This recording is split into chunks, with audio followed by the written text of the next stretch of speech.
네, 여러분 안녕하십니까? 호사카 유주와 김경련의 일본 저격 그 32번째 시간입니다.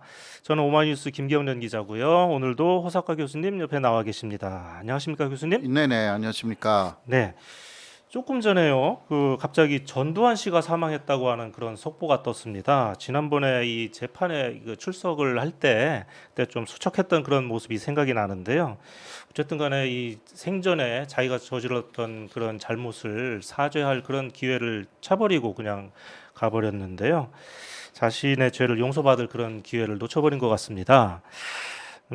저는 그 전두환이라고 하면요. 대학 시절 때 이 최루탄을 맞으면서 이 데모하던 기억, 그리고 수업 거부하던 기억, 그리고 또 이 전두환 씨가 항상 저녁 때 이제 9시만 되면 9시 뉴스에 이 아주 거만한 모습으로 이렇게 나와가지고 이 본인은 뭐 이런 식으로 하던 그런 모습이 떠오릅니다. 교수님, 전두환 시절 때는 일본과의 관계가 어땠나요? 예, 사실 그 일본에서도 갑자기 그 쿠데타 이야기가 들어왔잖아요. 네, 근데 5.18 그리고 그 다음에 12.12 그렇게 해가지고 1980년에 전두환 정권이 들어섰잖아요. 그렇죠. 예, 그래도 전두환 씨가 일본에 온 것은 1984년이었어요. 네. 음, 네, 그때 그 일본에서는 1945년 이후에 그 한국의 대통령으로서는 처음으로 일본에 온 사람으로서 그렇게 아, 기록됐습니다. 그렇습니까? 제 네. 기억에는 박정희 대통령도 일본에 갔었던 기억이 나는데. 예, 네. 그때는 아직 대통령이 아, 아니었고, 그렇군요. 예, 국가 최고 그 최고회의 위장 예, 그러한 자격으로 1961년 예, 10월이나 11월쯤에요. 네. 그 미국으로 가는 도중 30시간 정도 일본에 들렀을 아, 뿐입니다. 그랬습니까? 예, 네, 그러나 그때는 그 한일 협정의 이야기가 진행되고 있어가지고 예, 당시에 그 이케다 하야토 내각하고 네. 그때 박정희 당시 위장이 여러 가지 이야기를 사실 그때 나누었어요. 예. 그때 일본 말을 썼기 때문에 그 좀 문제가 되기도 했습니다. 아, 그 박정희 이후에 대통령이 예, 그때 예. 일본말을 썼습니까? 네네네. 역시 뭐 그때 일본군 출신답네요. 예, 네, 아무래도 그 일제 강점기에 교육을 받았기 네, 때문에 그리고 전두환 씨는 그 1984년에 그렇게 일본에 갔어요. 네. 일왕하고 처음으로 만찬에 그렇게 막 일왕이 그 준비한 만찬에 음, 참여를 했거든요. 예, 어 그때 그 일왕이 그 과거 양극에서 불행한 그 시기가 있었다. 네, 그것을 유감스럽게 생각한다. 네. 이러한 말을 했어요. 아, 그랬습니까? 예, 그러니까 아주 직접적인 사과는 아니었는데 음, 그것을 한국 쪽에서 사과라고 어느 정도 인정한 예, 그러한 당시 이 사건이 좀 음, 있었습니다. 네. 예. 그러면은 당시 한일 관계는 뭐 지금보다는 좋았다 이렇게 얘기를 할 수 있는 건가요? 그때 뭐 전두환 차제는요, 네, 그 중국 그리고 북한 그 예, 문제도 해결하려고 움직이고 있었던 게 사실입니다. 예, 동북아의 그 나름대로의 평화체제 구축 이런 게 그 사람의 그 상에 있었어요. 예, 그때 제가 잘 아는 그 고려대 교수가 브레인으로 들어가 있었던 것으로 예, 알고 있어가지고 그 고대 교수님은 그 북방 외교라고 해가지고요. 예, 그러니까 한국이나 미국 그 일본이 그 사회주의 국가를 인정하고 사회주의 국가도 반대로 자유주의 국가를 국가로서 인정하는 네, 이러한 교차 승인이라는 것을 주장하는 사람이 있었어요. 어떤 예, 교수님이 그것을 그 전두환 정권에서 많이 수용한 것입니다. 네, 그런 움직임이 음, 좀 있었어요. 예, 그런 또 역사의 전환점이 또 네, 있었군요, 네. 당시에. 네, 아무튼 그렇게 또 이 한 시대가 또 저문 것 같습니다.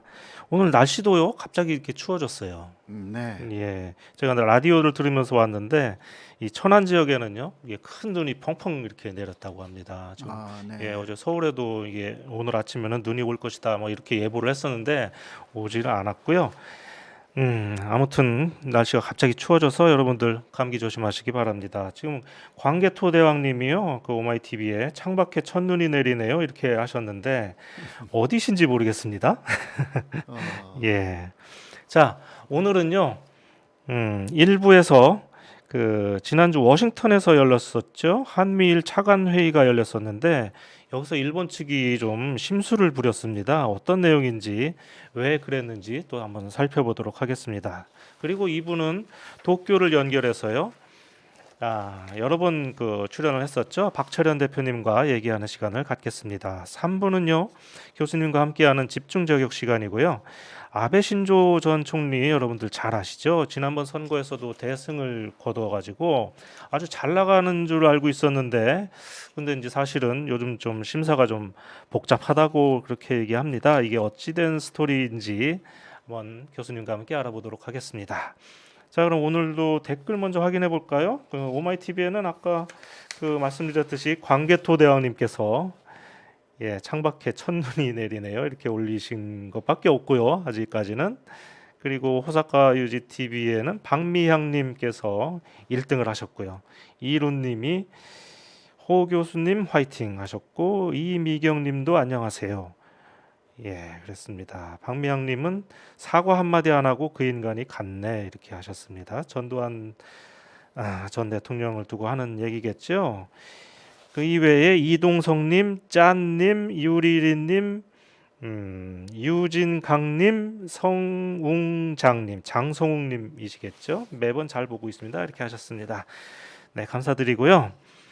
네, 오늘도 많은 댓글로 같이 해주셨으면 좋겠고요. 그리고 일본 저격을 사랑하신다면 좋아요, 구독, 그리고 알림 설정 바로 좀 먼저 하시고 시청해 주시기 바랍니다. 그럼 15초 후에 저희는 1부에서 다시 뵙도록 하겠습니다.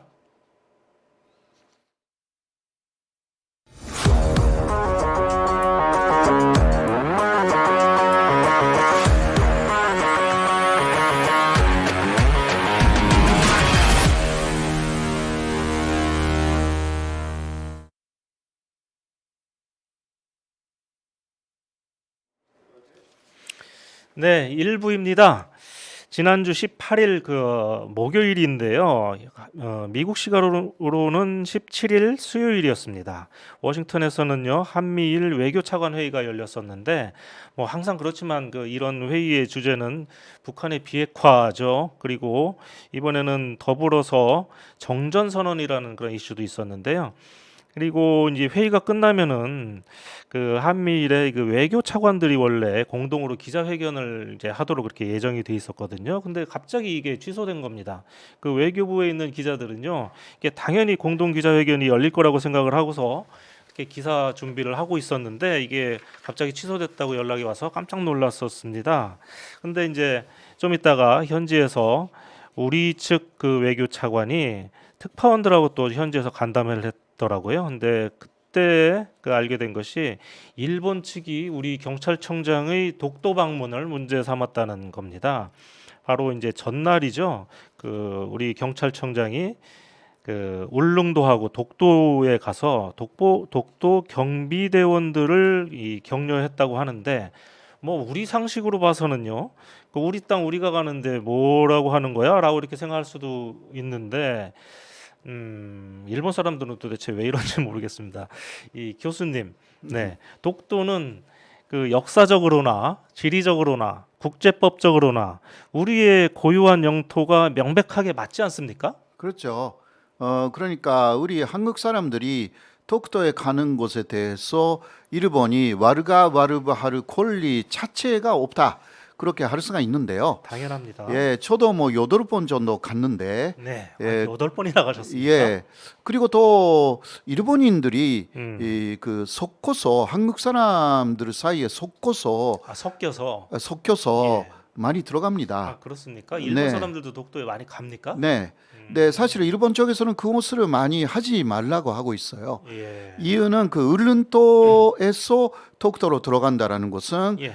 독도가 울른도 소속이고 한국연도라는 것을 오히려 인정하는 행위다.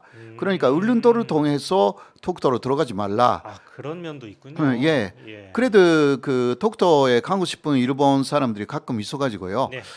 그거 그 모른 척하고 음. 그냥 독도에 들어간다고 뭐 해요. 그런 사람들도 있지 않습니까? 그 예전에는 그 일본 의원들이 3명인가 4명인가가 왔다가 예, 네네. 그 울릉도를 통해서 독도로 가겠다 이렇게 해서 왔다가 그냥 김포공항에서 돌아가는 적도 있었죠. 그렇죠, 그렇죠. 예, 맞습니다. 극우 성향의 맞습니다. 국회의원들이 2011년 8월 1일에 네. 그러한 사건이 있었죠. 네. 네. 아니 그런데 이 사람들은 도대체 왜 툭하면 일하는 겁니까? 도대체 우리 경찰이 거기 지키고 있고 소위 실효적 지배라는 것을 하고 있는데 아니 그러면은 항상 그 우리 그 정부 관리나 이런 사람들이 가게 되면 일본의 허락을 받고 가야 되는 겁니까? 그러니까 그 이번에 그 항의라는 것은 네. 다른 목적이 음. 있다라고 할 수밖에 없죠. 어떤 목적입니까?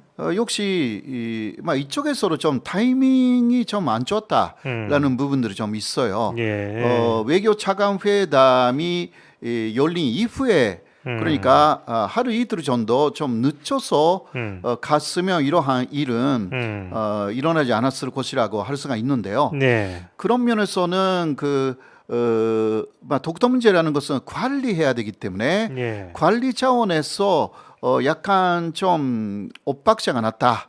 그렇게 볼 수도 있는데 그러나 현재까지도 경찰청장이 독도에 간 적이 있잖아요. 그렇습니다. 뭐 그렇죠. 12년 만에 방문이라고 하니까 12년 전에는 누군가가 경찰청장이 갔었다는 얘기 아닙니까? 네, 그때는 전혀 문제가 되지 않았습니다. 예. 그러니까 이번에는 이것을 비름이 삼아서 사실 그 외교 차관 회담을 방해하려고 하는 예. 그러한 목적이 있었다. 그리고 외교 차관 회담의 위제 중 하나가 전전 선언이었기 때문에요. 예. 이 전전 선언에 계속 반대해온 일본이 이번에도 그 전전 선언에 대해서 미국 쪽에 좀그 좋은 코멘트가 나오는 것을 견제하는 의미가 있었지 않느냐 그런 식으로 생각됩니다. 사실 전전 선언에 반대해 온 것은 그 아베 신조가 2018년 그때 남북미 간에 상당히 좋은 그 분위기였을 때 계속 전전 선언에 반대해 왔던 역사가 있습니다. 예. 이거는 존 볼턴의 회고록에도 정확하게 나와 있는 사실이고요. 예. 그러니까 아베 정권 이후 스가 그리고 키시다까지 계속 전전 선언에 반대하는 입장, 일본의 입장이기 때문에 예. 이번에 심술을 부려가지고요. 예. 그게 목적이 아니었을까 그렇게 생각됩니다. 그러니까 어떻게 보면은 이제 일본 측에서 그 울고 싶은데 우리가 뺨 때려준 그런 기억이 아닌가 하는 그런 생각이 들기도 해요. 그래서 우리 그렇죠. 쪽 외교에도 조금 아쉬운 점이 없지 않아 있는데 조금 더 우리 국익에 더 도움이 되게끔 이렇게 할 수도 있지 않았나 하는 그렇죠. 생각도 듭니다. 독도는 아무래도 그 관리해야 되는 문제다. 독도 네, 문제라는 관리라는 것은요. 게 어떤 뜻입니까? 관리라는 것은 일단 독도는 정확하게 한국 영토이고 우리가 실효 지배하고 있지만 네. 계속 일본이 분쟁화하려고 하잖아요. 예. 그러니까 분쟁화가 되면 이것은 뭐 국제사법재판소에 가야 된다라든가 여러 가지 우리에게 불리한 그 상황이 전혀 오지 않겠다 그렇게 말할 수 없기 때문에 네. 그것을 일단 미연에 반지하기 위해서는 독도 문제를 관리한다. 그러니까 분쟁화되지 않도록 한다. 네. 일본에서 여러 가지 말이 나와도 그 말이 다른 그 외교 문제에 영향이 없게 만든다. 네. 이런 식으로 하는 것이 하나의 관리라는 그 차원인데요. 무조건 우리가 밀어붙이면 또 일본도 세게 나오니까 예. 그렇다면 분쟁화가 될 우려가 있어가지고 세계적으로도 그 세계 각국은 톡도는 한국 연도라고 알고 있거든요. 그렇습니다. 사실 예. 거의 90% 이상은 그래요. 네. 근데 그러나 그 이런 식으로 되면 톡도는 분쟁 지역이구나. 그렇다면 국제사법재판소에 가는 것이 맞다라는 국제 여론이 만들어지기 때문에 그것을 미연에 반지하는 슬기로운 그러한 움직임이 절대적으로 필요하기 때문에요. 그거는 그 외교부뿐만이 아니라 한국 정부가 청와대가 정확하게 관리해 나가야 된다. 그거는 그 정권 말기라고 해도요. 예. 마찬가지입니다. 네. 우리 그 외교부 장관이요.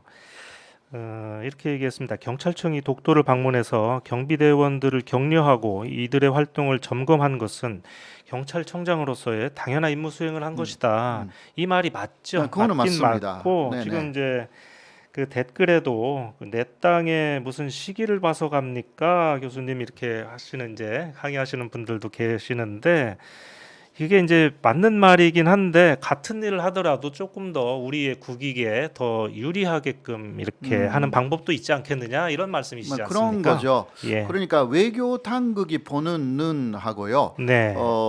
예를 들면 그 국내적으로 보는 눈이 네. 굉장히 차이가 있는 그런 게 어느 나라든 마찬가지입니다. 예. 네, 그 양쪽의 밸런스를 생각하면서 마지막은 국익을 위해서 움직이는 것이 가장 중요한 이야기고요.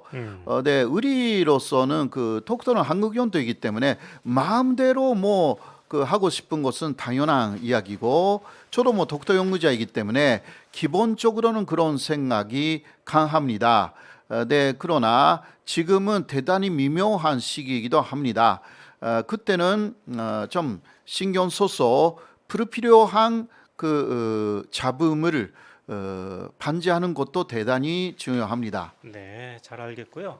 하나 또 궁금한 게 생각이 났는데, 일본이 계속 이렇게 우리 측 그 사람들이 독도에 가는 것에 대해서 이렇게 민감하게 반응을 하지 않습니까? 그러면 과연 일본은 그럼 어떤 기준이 있습니까? 그럼 일반인은 괜찮고 정부 인사들은 안 된다 이런 그런 기준이 기준입니까? 없어요.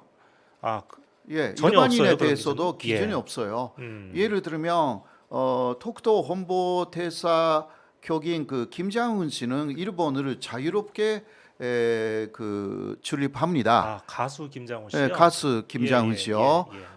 저도 뭐 일본에 들어갈 때 네네. 어떤 그 제재를 받은 적이 없습니다. 예. 그러나 그 이순철 씨 가수 예. 이순철 씨가 독도에서 다르북 소년들하고 콘서트를 열었고 예. 그 이후에 이순철 씨는 일본에서 입국을 거부를 당했습니다. 그런 적이 있죠. 예, 있죠. 예. 근데 지금은 그게 불렸다고 하는데요. 예. 그러나 그때 일본은 어떤 기준으로 제시하지 않았습니다. 그때마다 예. 사실상 일본도 감정적으로 움직이고 있다라고 할 수밖에 없고요. 네, 그렇게 할 수가 있죠.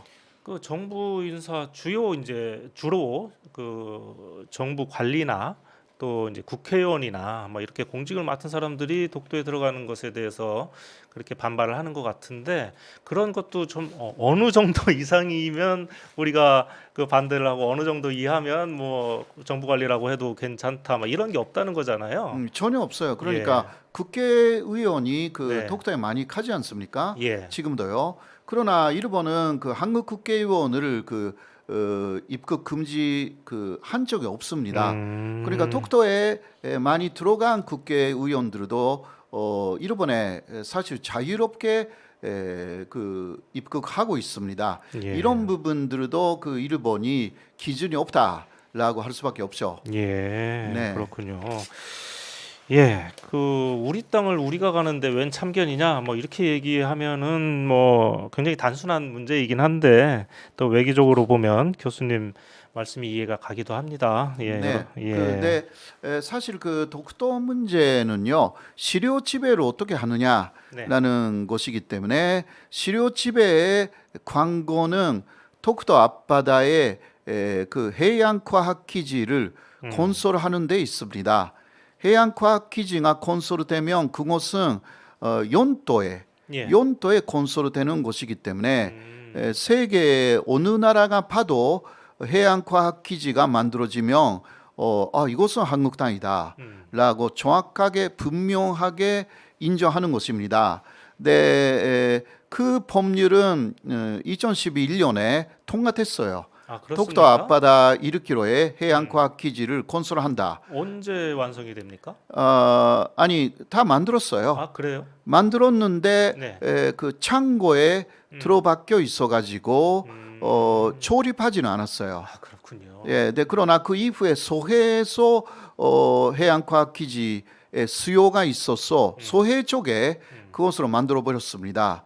그러니까 다시 그 아마 법안도 시효가 지났기 때문에 네. 다시 그 새로운 법안으로 만들어야 될 것 같은데 일단 그거는 그 일본이 굉장히 싫어하고 혹시 해양과학기지를 한국이 만든다면 어떤 보복도 예. 불사하지 않겠다 이런 메시지를 많이 보내왔어요. 아, 그렇습니까? 예, 예. 예. 그러니까 이명박 박근혜 정권에서는 그것을 밀었던 것입니다. 빨리 만들어야 되겠는데. 연기했던 것입니다. 네. 그러니까 그거 우리가 만들 때도 타이밍이 필요해요.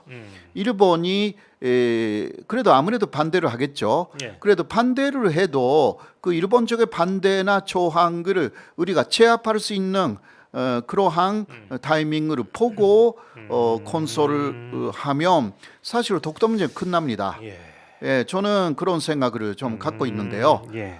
그러나 외교 당국자는 이런 거 굉장히 싫어하죠. 왜냐하면 어마어마한 그 싸움이 벌어질 우려가 있기 때문이죠. 그렇겠죠. 네, 네. 네. 아유, 그래서 관리한다는 이야기죠. 어쨌든 빨리 해양과학 기지요. 그렇죠. 예, 이게 빨리 건설해야 되겠습니다. 네. 네. 자, 이와 관련해서요. 그 한 가지만 더 얘기를 해볼까 합니다. 이때요. 그 때마침 그 당시에 국회에 조선통신사 교류위원회 이런 그 위원회가 있는 것 같습니다. 그 한국과 일본 의원들이 교류하는 그런 위원회가 있는 것 같은데 여기 소속 의원 6명이 일본을 방문했습니다. 근데 이제 우리 측 위원장이 정진석 국회 부의장이고요. 국민의힘 소속이죠. 이분이 한 말이 일본에 가서 한 말이 이 파문을 일으키고 있습니다. 서울발리우스가 우리의 뒤통수를 쳤다 이렇게 얘기를 하는데 저는 글쎄요 뭐 이렇게 생각합니다. 자기들이 일본에 가서 어쨌든 간에 외교 행위를 하고 있는데 이렇게 갑자기 그 큰 일이 터져서 그 자기들이 활동하는데 어쨌든 간에 지장을 좀 받게 되니까 그 좀 뭐랄까 속이 상할 수도 뭐 있을 것 같긴 합니다. 근데 그렇게 생각할지는 모르겠는데 이게 어디까지나 정당한 그 업무 수행을 하고 있었던 거 아닙니까? 경찰청장으로서는 그런 사람한테 이런 식으로 얘기를 해도 되는 건지 우리 뒤통수를 쳤다라는 식으로 얘기해도 되는 건지 모르겠습니다. 이게 일본인이 한 말인지 한국인이 한 말인지 모르겠다고 하는 그런 댓글이 굉장히 많습니다. 그렇죠. 그러니까 그거는 국회의원들이 독도를 어떻게 보고 네. 있냐라는 그 독도관이라고 있잖아요. 독도에 대해서 어떤 인식을 갖고 있는가라는 네. 것이 그때 금방 나와 버리는 거예요. 예. 그러니까 독도를 그냥 분쟁 지역으로 보고 있다 이런 인식이라고 할 수밖에 없는데 독도가 분쟁 지역이라는 것은 일본 쪽의 시각이거든요. 예. 독도는 그 우리의 고유의 연도이고 분쟁 지역이 아닙니다. 그렇습니다. 그러니까 내심 조금 시기를 늦춰줬으면 좋겠는데 그러한 생각을 했다 하더라도 예. 이게 일본에 가서 그런 이야기를 하면 안 되죠. 그렇죠. 예. 예. 이게 이런 식으로 하면 우리 국론이 분열된 것처럼 이렇게 비춰서 그러니까요. 일본만 좋은 일 아닙니까? 예. 그러니까 그 기를 왜 생각하지 않고 그런 말을 하는지 네. 정말 이해가 안 되는 부분이고요. 네. 그러니까 한국은 내부에서 역시 포스와 친보가 굉장히 대립하는 나라다라는 인상을 다시 주는 예. 굉장히 외교적으로는 마이너스가 되는 언행이라고 할 수밖에 없습니다. 예.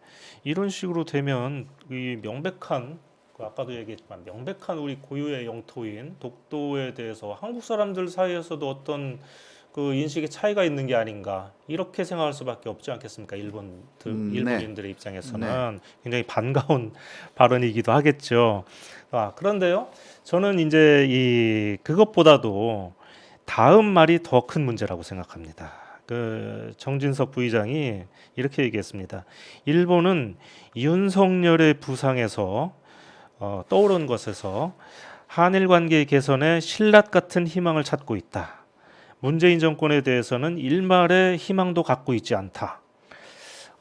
저는 참 이거 듣고서 정말 어이없게 생각했는데요. 자, 하늘이 노래지는 그런 느낌이 들었습니다. 요즘 이 국민의힘 인사들이요, 일본에만 가면 이 일본은 한국의 정권이 바뀌기만 바라고 있다 이런 발언들을 많이 하거든요. 그 얼마 전에 이 같은 당의 이 김석기 의원도 이분 그 용산 참사로 굉장히 유명하신 분이죠. 예, 그분도 이제 그렇게 얘기를 하더니 이번에도 또 마찬가지입니다. 저는 이것은 이 국익을 배신하는 행위다. 저는 이렇게 생각을 하는데요. 아무리 이 정권을 쟁취하는 게 목적이라고 하는 그런 야당 의원이지만 엄연히 이 대한민국 정부에서 일본과의 관계 개선을 위해서 이런저런 이 노력을 하고 있지 않습니까? 근데 거기다가 이런 얘기를 해버리면 그런 노력에 이제 찬물을 끼얹는 행위이고 전혀 이 국익에는 도움이 안 되는 그런 발언이 아닐까 싶습니다. 그리고 그 윤석열 후보가 대통령이 하는 것에 대해서 일본이 신라 같은 희망을 갖고 있다. 신라 같은 희망. 신라 같은 희망을 갖고 있다. 이것은 무슨 말이냐? 사실 그 일본의 극우 정권, 아베라든가 그런 사람들, 키시다도 사실 그 연장선상 있잖아요. 네네. 그런 사람들의 생각은 그 일본이 잘 뒤에서 컨트롤할 수 있는 정권을 한국에 원하는 거거든요. 예. 다른 거 아닙니다. 네. 그러니까 보수 정권이라고 해도요, 박근혜 정권의 전반부는 위안부 문제로 한국하고 일본이 굉장히 싸웠어요. 그렇습니다. 그때 일본이 이 박근혜 정권을 어떻게 회유하고 일본의 말을 잘 듣는 정권으로 바꾸느냐라는 게 하나의 그 사람들의 생각이었거든요. 예. 근데 위안부 합의 이후는 사실상 그렇게 돼버렸어요. 박근혜 정권 자체가. 그렇습니다. 그러니까 위안부 합의 이후에 박근혜 정권 같은 정권을 다시 한번 한국에 창출하는 것이 일본 극우 그리고 그 연장선상에 있는 키시다 정권의 목표인 거예요. 그러니까 그런 식으로 말한다면 그 윤석열 정권이 된다 하더라도 그게 진일 정권이 되겠다라는 이야기인지 잘 모르겠네요. 그건 정확하게 그것을 해명해야 될 것 같대요. 네. 이렇게 하니까 이 앞에서도 얘기했지만 일본 이 국회의원들이 얼마나 우리 정부를 우습게 생각을 하겠습니까? 이게 거의 나라 망신이죠. 그러니까 일본이 우리 현 정권에 대해서 희망을 갖고 있지 않아서 그렇게 기뻤다는 얘기인지. 예. 그러니까 포스라는 것은요, 네. 나라를 지켜야 돼요. 그렇죠. 그렇죠. 포스의 기본은 나라의 전통, 나라의 역사, 나라의 문화 이것을 지켜야 돼요. 그러니까 독도에 대해서 그런 식으로 말하면 절대 안 되고요. 네. 그렇습니다. 그리고 진일적인 발언을 한다라는 것은 그거는 포스가 아니거든요. 그거는 진일이고요. 네. 그러니까 보수도 아니고 극우도 아니죠. 예, 네. 그거는 진일이에요. 예. 그냥 그러한 가치관을 정확하게 학교 때부터 교육을 시켜야 돼요. 맞습니다. 예. 자, 이 사람들이 말이죠. 저는 일본에 가는 게 과연 이 외교를 위해서 가는 건지 아니면 국내 정치를 위해서 가는 건지 모르겠습니다. 이게 완전히 국내 정치에 이 외교를 이용하는 것 같고요. 저는 좀 개인적인 희망이 정치인들은 여야를 막론하고 당분간 좀 일본에 안 갔으면 좋겠다는 생각도 듭니다. 예. 그거는 잘 모르겠는데 네. 일단 교류는 일단 정치권으로 빼고 네. 민간 교류는 저는 많이 회복하는 게 좋겠다. 그렇습니다. 그렇게 생각하거든요. 왜냐하면 한일 관계 회복이라는 것이 중요하기 때문에 그냥 정치권이 나서서 뭔가 국민의 대표로서 물론 가지만 국민 모두의 생각하고 다른 이야기를 하는 것은 좀 문제가 있다. 그렇게 생각하고요. 그리고 이번에 대표단에 독도의 강 국회의원도 포함되어 있었어요. 어떤 사람입니까? 송 국회의원. 성이 성씨인 국회의원이 예, 계시군요. 예, 예. 네, 일본에서도 그러니까 다케시마 일본 말로 다케시마에 산육한 사람이 포함되어 있다. 그런데 왜 항의를 하지 않느냐? 오히려 일본 사람들이 말하거든요. 그랬습니까? 그러니까 기준이 없다라는 게 바로 이러한 이야기죠. 예, 일본 쪽에서. 그렇군요. 네. 예, 제가 근데 이제 이 정치인들 일본에 좀 안 갔으면 좋겠다고 하는 게 자꾸 이런 좀 이상한 소리를 하니까 그렇죠. 가서 또 이상한 제안도 하고 네. 어차피 일본에서 받아들일 것도 아닌데 이상한 제안을 해서 괜히 우리 뭐라고 할까? 외교부나 정부나 이쪽의 입장을 이상하게 난처하게만 만드는 이런 행위들을 많이 하거든요. 네. 어차피 이 코로나 때문에 의원님들 일본에 당분간 좀 안 가도 욕할 사람 아무도 없으니까 좀 가만히 좀 계셨으면 좋겠다는 그런 생각이 듭니다. 자, 이상 1부였고요. 저희는 15초 후에 2부에서 다시 뵙도록 하겠습니다.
네, 제 2부입니다. 오늘 2부에서는요, 도쿄를 연결했습니다.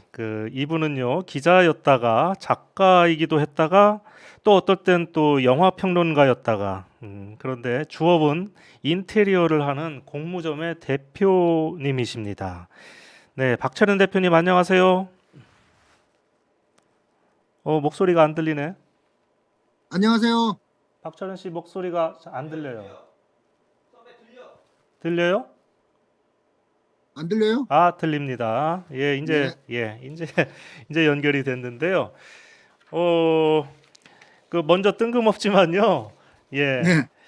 박 대표님 전두환 씨 사망에 대해서 한 말씀 좀 해주십시오. 잘 죽었죠? 잘 죽었는데 좀 아쉽나? 좀 예. 혈액암이라고 이야기를 들었는데 음, 좀 더 고통스럽게 이런 말 하면 안 되는데 방송에서. 예, 그렇습니다. 예. 예. 저 아주 지금 얼굴 표정이 좋지 않습니까?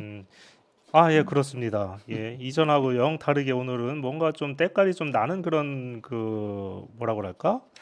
예, 얼굴이십니다. 아침에 예. 일어났는데 너무 충격적이면서도 기분 좋은 그런. 네. 오늘 저희 어머님이 네. 한국에서 요양보호사 시험에도 합격하셨거든요. 그랬습니까? 그 즐거운 소식이 두 개 동시에 나와가지고. 아, 어머님께서 저기 시장에서 장사를 하시는 분으로 내가 알고 있었는데 요양보호사 예, 자격증을 따셨어요? 장사를 한 30년 가까이 하시다가 네, 이제 관두고 은퇴하셨는데 네. 아버님이 요양 등급을 받으셔가지고 음, 그러니까 집에서 이제 뭐 요양보호사 그걸 하게 되면은 가족이 하게 되면 무슨 뭐 음, 돈이 나온다 그러더라고요. 그래서 맞습니다. 공부를 하시더니만 그래서 그러네요. 합격하시더라고요. 예. 자, 시간이 많이 없으니까요. 그 네. 본론으로 들어가죠. 그 요즘 기분이 아주 좋으시겠습니다. 그 일본 정부에서 주는 이 재난지원금을 듬뿍 받게 됐다면서요. 아, 뭐 기분이 좋다기보다는 네, 뭐 이제 원래는 준다 그러면 좀 시간이 걸리는데 네, 이번에는 31일이 이제 일본 중의원 선거였는데요. 예, 31일 끝나고 바로 이제 그 내각이 구성된 게 11월 4일인가 그랬거든요. 그랬죠. 근데 그때 바로 이제 그 급부금안 그러니까 재난지원금이죠 한국말로 하면은 예, 그러니까 그 55조 엔 정도 되는 이제 보정 예산을 짰는데 네, 그 안에 이제 급부금안이 그 18세 이하의 아이가 있는 집에서는 네, 아이 한 명당 10만 원씩 주는 거. 예. 그러니까 그렇습니다. 현금 5만 원과 상품금 5만 원 해가지고 예, 10만 원씩 주는 게 통과된데 저희는 애가 4명이기 때문에 괜찮네요. 예, 굉장합니다. 40만 예. 원을 받게 됐습니다. 그래서 박 대표님 이 가족은 아이가 4명이기 때문에 이번에 40만 네. 엔, 그러니까 우리 돈으로 하면 400만 원을 한꺼번에 받는 거죠? 그렇죠. 이제 20만 원 먼저 받고 음, 20만 원 분은 이제 상품권으로 하는 음. 거죠. 아, 근데 상품권은 뭡니까? 그게 또 일본에서 이야기가 많은데 네. 그냥 현금으로 다 주지 무슨 상품권이냐 뭐 이렇게 상품권은 이제 아이 관련된 것에 쓸 수 있는 뭐 제한을 준다 그러는데 그거는 사실상 무리고요. 예. 애가 자 병원에 가면은 병원비는 뭐 애들에 관련된 거 아니냐 뭐 이런 식 이야기가 나오니까 뭐 애들 자전거 산다 그래놓고 뭐 성인용 자전거를 사도 되는 거 그러니까 그 자체는 뭐 말도 안 되는 거고. 근데 이제 상품권으로 하게 되면 일본 특유의 그 이제 중간에서 빼먹는 그게 생기지 않습니까? 아, 그런가요? 그러니까 뭐 이권 관련이다 뭐 예, 예. 하여튼 무슨 상품권 사업을 하게 되면은 이게 정부가 하는 게 아닙니다. 음, 그 정부가 직접 할 수는 없으니까 예. 그 무슨 뭐 산하기관에다가 경산성 산하기관이나 이런데 이제 이거 일을 발주를 하게 되거든요. 예. 그 발주하면 옛날에 마스크 사건이라든가 예. 무슨 서비스 지속화 급부금이라든가 예. 그런 뭐 스캔들이 많았지 않습니까? 그렇습니다. 중간에서 빼먹는 스캔들이 좀 있는데 그거를 벌써부터 우려하는 사람들이 있어가지고 그냥 현금으로 주지 뭐하러 또 중간에 빼먹으려고 한다. 뭐 이런 이야기가 많이 나오고 있죠. 이게 또 전 국민에게 주는 게 아니라 이제 18세 이하인가요? 20세 이하인가요? 그 18세 이하의 예, 아이들이 있는 집안에 그 집안으로 그러면 1인당 10만 원씩 지급하는 거잖아요. 그거 왜 그 전 소득 제한도 있고요. 국민으로 하지 않고 아이들이 있는 집안에만 이렇게 지급하는 겁니까? 그러니까 애들이 있으면 아무래도 이제 애들 들어가는 혼자 있는 사람보다는 뭐 자녀가 있으니까 자녀가 무슨 뭐 노동을 하는 게 아니니까 예. 자녀에 들어가는 뭐 비용이라는 게 있지 않습니까? 예. 그러니까 뭐 근데 원래 이 안은 자민당 안이 아니었어요. 공명당 안이었는데 예. 공명당 원래부터 약간 그렇습니다. 복지라든가 뭐 이제 아이들 교육 그러니까 자녀에 관한 그런 아이들에 관한 그런 복지 정책이나 이런 걸 항상 내는 정당이어가지고 예. 그쪽 의견을 많이 받아들인다고 그러고 봐야죠. 이거는. 아무튼 저는요, 그 일본 정부가 이 코로나 대응을 하는 모습을 보면 아주 속 터지고 한심하게 이제 보인 그런 경우가 굉장히 많은데, 다른 건 몰라도 이 정부 지원금만큼은 정말 일본 정부가 화끈하게 지급한다는 그런 생각이 듭니다. 이 지난번에 긴급 사태 때도요, 보면은 이제 문을 못 연 가게한테는 하루에 뭐 우리 돈으로 60만 원, 70만 원씩 이렇게 지급을 하더라고요. 그런 점은 좀 정말 부러운 것 같습니다. 우리는 지금 그 뒤늦게 지금 손실보상 얘기를 하고 있는데 그것도 잘 진행이 안 되고 있잖아요. 음. 네. 근데 이제 저 같은 경우도 지난번에 그 지원금 그 지급 대상에서 제외가 됐는데 너무 열이 받아가지고 홍남기 부총리한테 정말 하소연을 하고 싶습니다. 그 제가 어딜 봐서 이 상위 12% 안에 들어가는 건지. 근데 어쨌든 간에 일본 정부는 정말 이런 것은 화끈하게 지급하는 것 같은데 일본 정부는 그런데 그 경제적으로 굉장히 여유가 없는 그런 상황 아닙니까? 그런데 어떻게 이렇게 돈을 화끈하게 풀 수가 있는 건가요? 그 뭐 여러 가지 뭐 그게 있는데 일단 기본적으로 국채를 찍는데 네. 이 적자 국채라는 걸 한두 번 찍어본 게 아니기 때문에 제가 음. 생각할 때는 네. 그러니까 뭐 그리고 코로나라는 상황 중에서 일본 경제 성장률이 뭐 2000년 작년 같은 경우는 엄청나게 마이너스 성장하고 그랬지 않습니까? 예. 그러니까 이 보다 보니까 이게 이대로 쭉 가다가는 정말 디플레 뭐 인플레 같은 효과는 발생되지도 않고 그리고 제가 보기에 가장 큰 이유는 엔화가 이제 준 기축통화이기 때문에 예. 거의 뭐 달러는 기축통화니까 뭐 예로 한다 하더라도 뭐 예. 유로나 엔화 같은 경우는 국제 시장에서 금융 거래 같은 게 뭐 활발히 되고 있는 거기 때문에 결국 이게 일본은행이 뭐 정부가 국채를 찍어낸다는 거거든요. 이번에 55조 같은 경우도 그 보정 예상 일반적으로 들어간 33조 엔 정도 되는 거는 그러니까 일본 정부의 예산안에서 세수해서 해결을 하는데 네. 그럼 22조가 부족하지 않습니까? 그렇죠. 그럼 그 국채 찍는다는 얘기거든요. 적자 국채라 그러는데 뭐 어떻게 보면 다 빚 아닙니까? 빚. 빚인데 또 네. 일본이 특수해요. 그래서 그 일본의 국채를 일본 사람들이 거의 다 사기 때문에 예.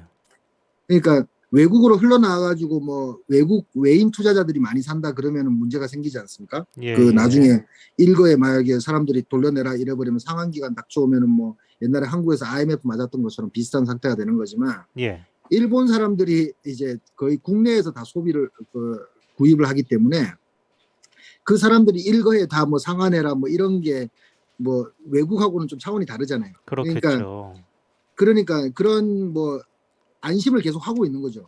안심을 계속 하고 있는데 뭐 일단 그런 것도 있는 것 같아요. 지금 당장 어려운데 무슨 뭐 미래 이런 거 생각하다가는 뭐 지금 당장 있는 사람들이 힘들어가지고 뭐 결혼 안 하고 애 안 낳고 이래버리면은 뭐 예. 한국이 약간 출산율 저출산 같은 게 그런 케이스라고 좀 생각이 되는데 그 미래 세대가 어느 정도 빚을 갚거나 그런 걱정하다가 지금 지원을 안 해버리면 지금 살고 있는 사람들이 뭐 결혼도 안 하고 혼자 살기도 버겁고 이래버리면은 뭐 빚이 있고 없고 그 차원의 문제가 아니지 않습니까? 뭐 그런 생각이 좀 일본 내에서 있는 것 같아요. 일단 미래 일은 모르겠고 지금 당장 사람들이 너무 힘들어하니까 이제 뭐 일단 뭐 그거는 지원을 해주자 이제 뭐 이런 것 같아요. 일본도 그렇지만 우리나라도 마찬가지인데 왜 일본은 그렇게 할 수 있는데 우리는 그렇게 못하는지 이해가 잘 되지를 않습니다. 그러니까 일본 같은 경우는 그렇죠. 근데 제가 생각할 때도 진짜 돈을 많이 풀었죠. 이 뭐 예. 작년 같은 경우도 한 48조 한 번 풀었고 48조 엔입니다. 예. 48조 엔 한 번 풀었고 그다음 9월 달에도 20조 엔 풀었고 그리고 올해 들어와서도 또 초에 한 20조 풀었고 보통 지금 풀면 뭐 55조니까 몇백조 원을 푸는 거네요. 그렇죠. 그러니까 한국식으로 따지면 곱하기 10 해야 되니까 몇천 조를 푼 거죠 지금. 네. 네, 알겠습니다. 그 대표님 볼 때마다 참 부러운데요. 그 아이가 4명이나 되는 것도 부럽고요. 그 다 건강하게 잘 키우고 있는 것도 부럽고 키우기 그렇게 힘듭니다. 4명이. 이렇게 거기다가 재난지원금까지 이렇게 북받게 됐다니까 더 부럽습니다. 네, 하나만 더 얘기해 볼까요? 그 대표님께서 아까 이 작가님이시라고 했잖아요. 그래서 그 이번 주 시사인 잡지에 우리나라 잡지에 요즘 일본의 무차별 증오 범죄라는 게 빈발하고 있다라는 그런 내용을 글을 쓰셨는데요. 대표님 그 무차별 증오 범죄가 뭡니까? 그러니까 일면식도 없는 사람들, 그러니까 일본 말로는 토우리마 사건이라고 보통 표현을 많이 하는데 네, 지나가던 사람이 그냥 뭐 자기 이유도 없고 뭐 아무것도 없고 네, 그냥 일면식도 없는 사람을 무계획적으로 찔러 죽이는 겁니다. 찌르거나 뭐 하여튼 피해를 입히는 거죠. 그런 다음에 잡혀가지고 하는 얘기들이 전부 다 뭐 나 혼자 죽기는 싫어서 다른 사람을 뭐 길동무로 하고 싶었다. 예, 저성이 길동무로 하고 뭐 이런 식의 발언들을 하는 범죄인데 사실 일본의 범죄 자체는 줄어들고 있어요. 아 그래요? 일본의 흉악 범죄랄까 범죄 인지 사건이 2016년 최근 5년간 보면은 2016년 같은 경우는 100만 건 정도 좀 안 됐거든요. 99만 6천 건 정도 됐었는데 네네, 작년 같은 경우는 뭐 코로나 것도 있지만 점점점 1년에 뭐 7만 건에서 10만 건씩 줄어들어가지고 예, 작년에 60만 건 정도밖에 안 됩니다. 그러니까 상당히 많이 줄어들었죠. 굉장히 많이 줄었네요.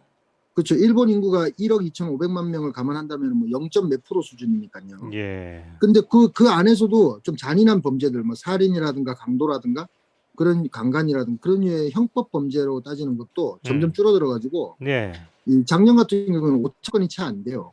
예. 그러니까 범죄 자체가 아주 적어지고 있는 건 확실한데 문제는 그런데 뭐냐면은 예, 그런 범죄들은 줄어들고 있지만 그런 류의 이제 증오 범죄, 그러니까 증오라기보다는 그냥 세상 살기 싫다, 나 죽고 싶다, 뭐 이래가지고 그냥 모르는 사람을 찔러 죽이는 그런 이유 없는, 어떻게 보면 이유 없는 그런 범죄들이죠. 네네. 그게 최근에 지하철이라든가 특히 지하철에서 많이 일어나는데 예. 지하철 차량에서 그런 범죄가 일어나면은 이 음. 도망칠 데가 없지 않습니까? 그렇죠. 예. 게이호생 사건 이번에 10월 31일에 네. 있었던 게이호생 그 조커 복장하고 맞습니다. 그 사람 찌르고 예. 이제 불 지르고 뭐 이런 사건이 대표적인데 음. 문제는 그 사건의 그 범인이 8월 달에 있었던 오다큐센 사건을 보고 그 모방을 했다 아, 그러거든요. 모방 범죄네요. 모방 범죄인데 예. 근데 또 10월 이후에 11월에 벌써 지하철이나 그런 데서 일어난 폭행 사건이나 흉기 위협 사건이나 칼로 찔렀거나 그리고 어제도 후쿠시마역에서 비슷한 사건이 아, 있었어요. 어제도 그랬어요? 예, 69세 된 할아버지가 깜빵에서 나온 지 얼마 안 된 뭐 근데 69세면 이제는 뭐 할아버지도 아니죠. 뭐 그냥 뭐 힘 있는 사람이 지하철 후쿠시마역 지하철역에 앉아 있는 전철역에 앉아 있는 할머니를 찔렀어요. 예.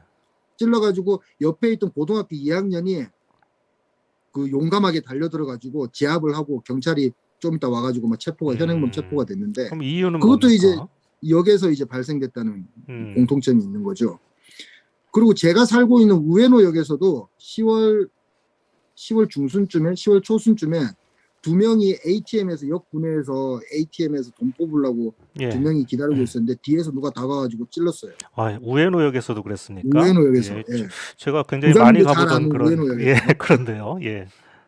그러니까 요즘 그러니까 범죄 자체는 확실히 줄어들고 있고 예전에도 물론 흉악한 범죄가 있었어요. 뭐 예, 지하철 살인 그렇습니다. 사건이라든가 예. 아키하바라 뭐 돌진 사건이라든가 여러 개가 있었는데 근데 최근의 사건으로 공통점이 있다는 거죠. 그러니까 밀실 사건, 그러니까 도망칠 수가 없는 한정된 공간에서의 사건이 많죠. 지하철 움직이고 있는데 뭐 어떻게 도망칩니까? 예. 그 지하철이나 혼자 하는 신칸센이나 뭐 이런 데서요. 예, 그렇죠. 네. 그 혼자 그냥 개인적인 울분이나 그리고 잡힌 사람들이 한 7건 정도 최근에 일어난 7건, 8건 정도의 사건을 제가 훑어봤는데 예. 거의 대부분 무직이에요, 일단. 아, 그렇습니까? 직업이 없거나 고용 불안. 그러니까 일본은 지금 파견직이 되게 많지 않습니까? 그러니까 파견 회사 다니는 그러니까 파견 회사라는 게 뭐냐면 파견 회사에 자기를 등록해 놓고 그 파견 회사가 소개해 주는 대로 가는데 예. 가서 일을 하게 되면은 일정 그러니까 세금은 세금대로 다 떼고 예. 그 파견 회사에 커미션을 줘야 돼요, 매달. 예. 커미션 주고 나면 자기 손에 그 들어오는 게 뭐 10몇만 원, 뭐 20만 원도 안 되는 그런 경우가 있는데 그렇겠죠. 일본은 원래 급여 체제가 이제 보너스라는 게 상당히 중요하거든요. 예, 예. 6개월에 한 번씩 주는 보너스가 그 연봉에 다 합산되는 그게 엄청나더라고요. 예. 예, 뭐 2달치, 3달치 다 주니까 예. 아무리 영세 기업이라더라도. 근데 이 사람들은 보너스도 못 받으니까 결국 그렇게 매달 10몇만 원씩 받고 생활을 하다가 회사를 관두게 되는 경우가 많아요. 그런 게 이제 고용 불안인데 문제가 어떻게 되냐면은 그렇게 되면은 아베노믹스 이후에 일본에서는 구직자 천국이라는 이야기들이 한국에서도 많이 나오지만 그렇습니다. 그러니까 구직률보다 구인율이 뛰어넘었거든요. 예. 뭐 105%, 110%막 그렇게 해요. 그래서 일을 할 수 있는 사람이라면 모두가 일을 할 수 있다는 사회 분위기를 만들어 놔버렸어요. 근데 그런 상황에서 자기가 뭐 파견직으로 일하다가 잘렸거나 관뒀어요. 너무 힘들어서. 예. 근데 관뒀는데 무직인 상태를 누구한테 친구들이랑 이렇게 얘기하면은 사람들이 야, 너 왜 무직이야? 뭐 이런 식으로 이제 깔보는 경향이 많죠. 아, 경제도 잘 나가고 일자리도 많은데 너는 왜 무직이야? 사회 분위기가 그렇게 돼버렸어요. 예. 일 없는 사람들이 되게 이제 뭐라 그럴까 뭐 자기 나름대로 이유라 입장이 있어가지고 일을 관둔 그런 사람들이 많은데 예.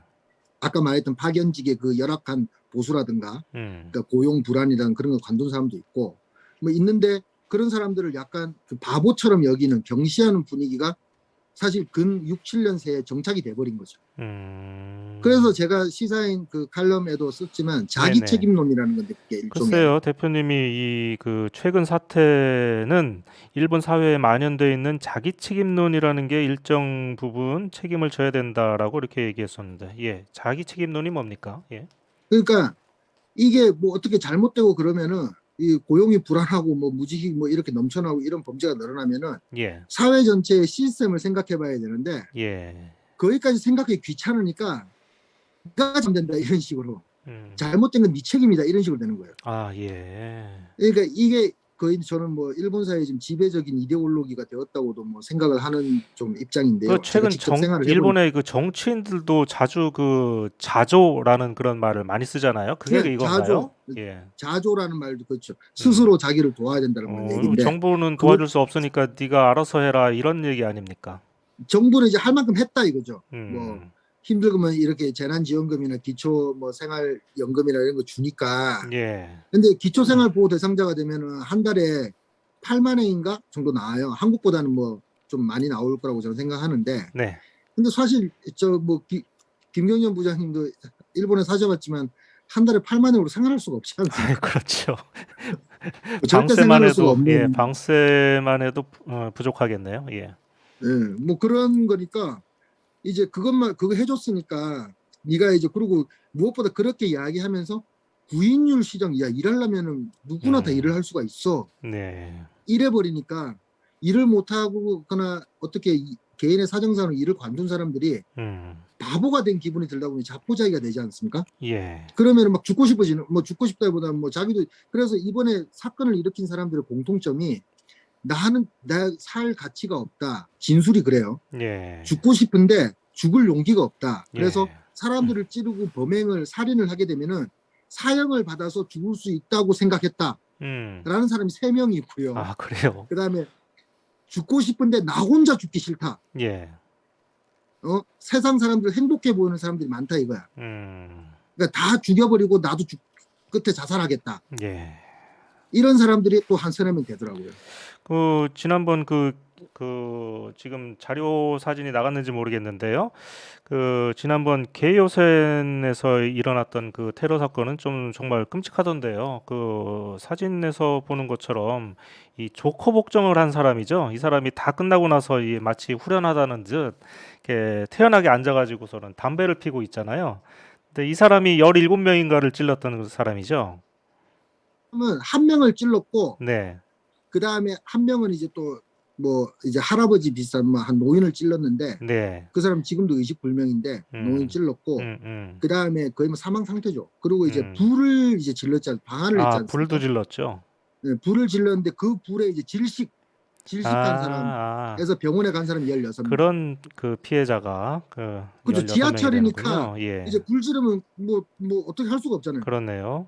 네. 연기가 이제 안 근데 빠져나가니까. 그 사람이 그 어젠가 기사에 봤더니 또 아무도 죽지 않아서 아쉽다 뭐 또 이렇게 얘기를 했습니다. 네, 그러니까 예. 뭐 약간 뭐 그런 케이스 그 뭐 좀 이상한 사람이긴 한데 네. 그럼 물론 이제 전체 무직자라든가 전체 그렇게 고용 불안에 있는 사람들이 범죄를 저지른다는 거는 억처이고 말도 안 되는 소리라고 저도 생각을 하는데 네. 근데 중요한 거는 그런 일본의 범죄가 통계상으로는 줄어들고 있지만 그런 범죄는 최근에 제가 일본에서 쭉 그래도 20년 동안 생활하고 있지만 그런 류의 지하철에서 주로 공간이 지하철이고 그 한 사람이 조직 뭐 둘, 셋 이런 사람들 아니고 한 사람이 그렇게 뭐 무차별 자기 일면시도 없는 사람들을 대상으로 범죄를 저지르고 네네. 그 다음에 범죄를 저지른 다음에 순순히 또 다 잡혀요. 도망치지가 않아. 그러니까 자포자기한 사람들이라는 거지. 좀 예. 어떻게 보면. 그러니까 앉아서 그런 담배를 류의 피우고 있지 범죄가 않습니까? 네, 그런 류의 삼박자가 네. 이렇게 엮인 사건들이 최근에 제가 8월 이제 10월 사건의 용의자가 8월 사건을 모방했다 그래가지고 8, 9, 10, 11월 15일까지 사건을 찾아봤거든요. 예. 14건이 있더라고요. 14건. 야, 14건이요? 14건. 그러니까 이게 전체적인 그런 범죄 그리고 밀실이라는 게 사람들한테 주는 공포가 엄청나지 않습니까? 그렇습니다. 내가 만약에 그 지하철 예. 전철에 탔다가 어떤 일을 당할 수도 없으니까. 그러니까 한 달에 평균 3-4건은 그게 일어난다는 거예요. 지금 현재. 그러니까 그런 걸 보면은 좀 이상하지 않 위험하지 않나라는 생각이 좀 든다는 거죠. 그 도쿄는 아무래도 이 지하철이 가장 대중적인 그런 이동 수단인데 버스가 있긴 하지만 지하철이 압도적이잖아요. 예. 그렇죠. 그래서 보통 이제 지하철에서 어디 나라 영국인가 그런 데서 그런다는데 소지품 검사를 다 한다면서요. 근데 일본은 지하철 이용 사람이 너무 많으니까 그렇죠. 소지품 검사를 하면은 출근을 못 하죠. 예. 말 그대로 출퇴근을 못 해버리니까. 박 대표님도 매일 지하철로 출퇴근하시는 걸로 제가 알고 있는데 이런 네, 사건이 저도 자주 오늘 지하철로 나면 좀 왔습니다. 솔직히 지하철 타기 무섭겠습니다. 진짜 거짓말이 아니고 10월 31일 사건이 그때가 일요일이었는데 중요한 투개표가 예, 됐는데 예, 예. 그 다음날 지하철 갔는데 사람들 시선이 좀 이상하더라고. 아, 그래요? 아니 그 전날 충격적인 예. 사건이 있다 서로가 보니까 서로를 경계하는군요. 그쵸 서로가 서로를 약간 좀 눈빛이나 그런 예. 것들이 약간 좀 그 음. 혼잡한 지하철임에도 약간 거리를 두고 예. 약간 선다든가 그런 느낌이 제가 받았다니까요. 네, 제 알았습니다. 예. 인상이 안 좋아서 그런가? 아, 인상 뭐 지금 상태라면 뭐 아무 문제가 없습니다. 예, 오늘은요. 그 박철현 대표님 모시고 일본 사회에 대해서 두 가지 그 사회 현상에 대해서 말씀을 나눠봤습니다. 박 대표님 오늘도 고맙습니다.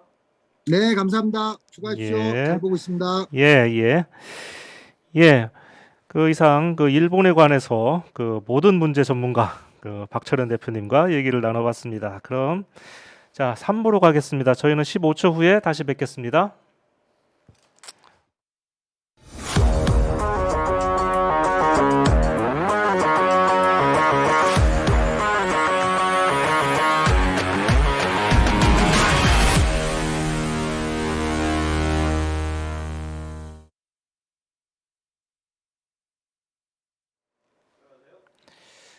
예, 3부에 왔습니다. 그 전에 광고 말씀을 드려야 되겠는데요. 교수님께서 하실 말씀이 계시죠?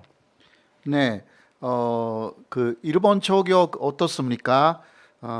그 오마이뉴스에 10만인 클럽라는 게 있습니다. 이 일본 저격뿐만이 아니라 오마이TV, 오마이뉴스를 후원할 수가 있는 클럽인데요. 매월 10,000원씩 자발적으로 시청료를 내실 수가 있습니다. 가입 방법은 이게 아래도 나와 있죠. 그 전화번호가요.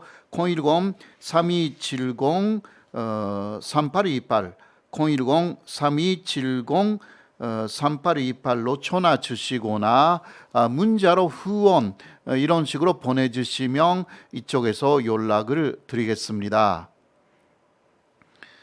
네, 담당 직원이 연락을 아마 드릴 것이고요. 지금 화면 맨 밑에요. 전화번호가 나가고 있습니다. 일본 저격이 더 발전하는 그런 모습을 보고 싶으시다면 한 달에 10,000원입니다. 10만인 클럽에 가입해 주시기 바랍니다. 그리고 혹시 저희 그 일본 저격 방송에 광고를 하실 의향이 있으신 분들은 오마이뉴스 TV 골뱅이 gmail.com으로 문의 주시기 바랍니다. 역시 화면 왼쪽에 자막이 나가고 있고요.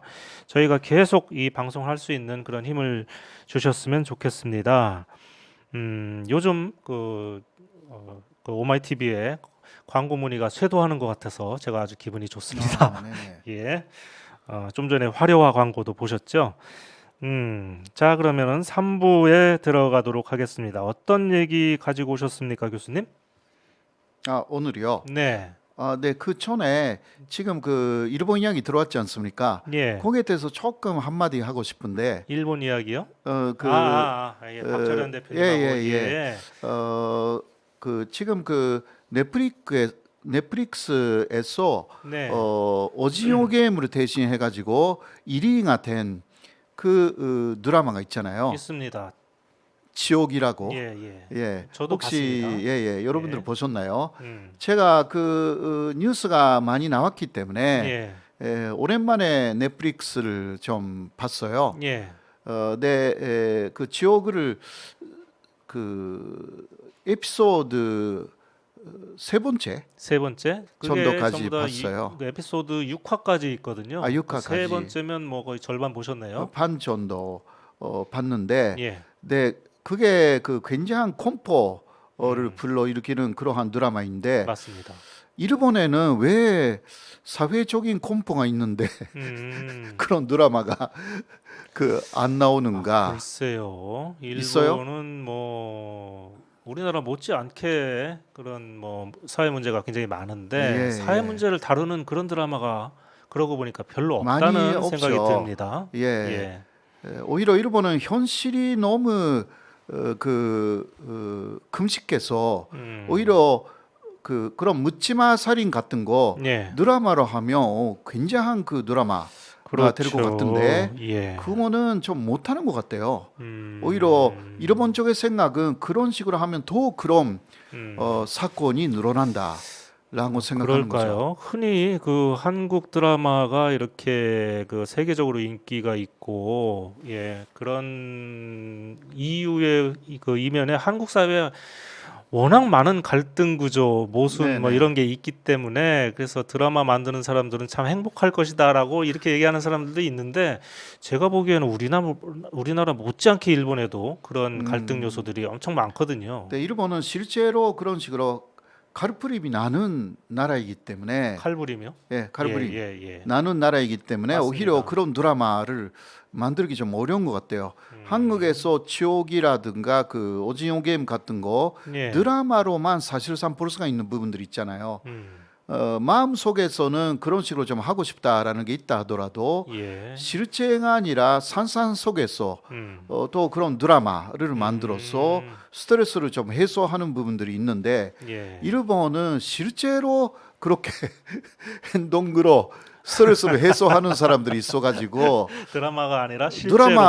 드라마로 그 만들지 못하는 거예요. 예. 예, 그런 게 좀 있는 것 같습니다. 음. 예, 제 소감이었습니다. 그러면은 어떤 일본 사회 구조에서 그러한 드라마를 바깥으로 이렇게 내놓기 꺼려하는 그런 분위기가 있다고 봐도 될까요? 그러니까 일본은 아름다운 나라다라고 음. 계속 말하는 일본 극우 정권은 예. 그러한 영화라든가 그런 드라마를 만드는 것을 싫어하죠. 일본의 치부를 세계로 알린다. 네. 이렇게 해서 저번에도 그 도둑 가족 같은 거 도둑 가족이요? 아, 혹시 그 고레다 히로카스 감독의 그건가요? 예, 맞습니다. 세계적인 상을 받았잖아요. 그렇습니다. 그런 예. 아베 신조가 이 영화는 왜곡되어 있고 일본이 절대 이런 영화 같지 않다. 예. 이런 식으로 해가지고 있을 수 없는 그 간섭을 했죠. 예. 네. 그래서 이 고레다 히로카스 감독이 좀 반발을 좀 했었죠. 네, 네. 예. 알겠습니다. 예. 예, 뜻밖의 교수님의 그 드라마, 한국 드라마를 보신 소감을 들어봤습니다. 예, 그럼 3부 들어가겠습니다. 그렇죠. 교수님 오늘 어떤 얘기 가지고 오셨습니까? 예, 오늘은 아베 신조의 이야기인데요. 네. 아베파가 탄생했습니다. 원래 호소다파가 100명 가까이 국회의원을 거느리고 있었고요. 자민당 내에 최대 파벌이었잖아요. 그렇죠. 그런데 그 호소다 씨가 중의원의 국회의장이 됐어요. 그렇게 해서 파벌에서 빠졌습니다. 네. 네, 그 이후에 아베 전 총리가 회장으로 추대되었는데요. 그렇게 해서 11월 12일에 이제 그 호소다파가 아베파가 됐습니다. 전식으로 그렇게 됐거든요. 그러면은요, 지금 잠깐만요. 아직 이 PPT 안 넘겼나요? 제가 이제 다음 화면을 보고 있는데. 네네. 그 다음 그러니까 첫 번째 아베 신조의 화면을 조금 선출해 주시기 지금, 바랍니다. 지금 넘어갔네요. 여기 보면은 네네. 그 호소다파하고요, 가로치고서 세이와회라고 이렇게 하셨잖아요. 네네.